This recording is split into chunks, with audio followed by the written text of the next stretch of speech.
Hi Leute, nach dem neues Update in Fortnite 19.30 wurde ein neues rangefügt für Controller-Player, das heißt für PS-Spieler. Hier wird gerade Fortnite das erklärt, um was das wirklich ist. Ich wünsche euch viel Spaß und let's go. Gyro aiming can be great for everything from slight aim adjustments to fast and precise flicks. Whether you like to hold the controller upright, flat, or somewhere in between, you should find that Fortnite's new gyro controllers give you a really natural command over the camera and over your weapon. I like the extra stability of having the controller flat in my lap, so let's move to an overhead view of the controller so you can see what I'm doing. From a small layer of extra control just when you need it, to something that can more drastically change how you look around the game world, Fortnite has a wide variety of new options here. So let's have a quick look at what you can do. If you enable gyro controls and don't change anything else, gyro aiming will only be active while you're pressing the aim button or while editing a building.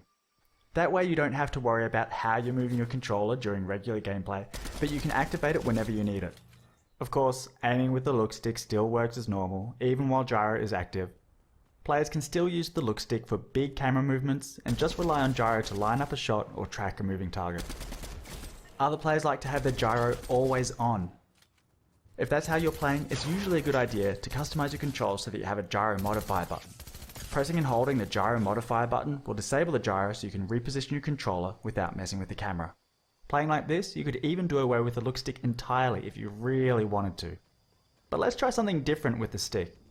When gyro controls are enabled, you also have the option to use flick stick. Flick stick lets you turn the camera by rotating the stick.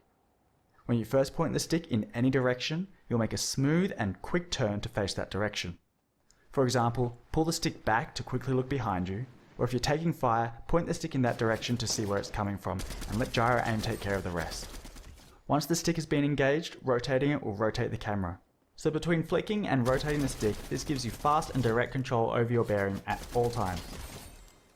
Now, because flick stick uses the whole range of the look stick just to turn the camera left and right, it gives you no way to look up and down. So flick stick requires that you have gyro controls enabled, and I strongly recommend flick stick players either have gyro aiming always on, or make it so that engaging the flick stick also activates gyro, so they can look up and down whenever they need to. Of course, the more drastically you change your controls, the more practice it's going to take to get comfortable with them. So as you give these new options a go and figure out what works best for you, it's probably a good idea to get some practice in Battle Lab, creative modes, or at least warm up against wildlife and NPCs before getting yourself into too much trouble. Check out the Fortnite blog for more details on the options available. I'm Jib Smart, Input and Gyro Specialist and the creator of Flickstick, and I've so enjoyed working with Epic to bring these options to Fortnite. I can't wait to see what you do with them. Also ich muss ehrlich sagen, die haben das sehr, sehr, sehr gut erklärt von Fortnite zum ersten Mal so. Es ist halt für uns alle neu. Ich würde auf jeden Fall dann ausprobieren, privat auch, vielleicht auch im Stream, ob das überhaupt das auch für mich ist, weil man sich halt dran gewöhnen. Ich finde es sehr, sehr, sehr nice. Muss ich auch sagen, das war schon mein Video, schaut euch gefallen. Kurze Erklärung von Fortnite persönlich. Bis zum nächsten Mal.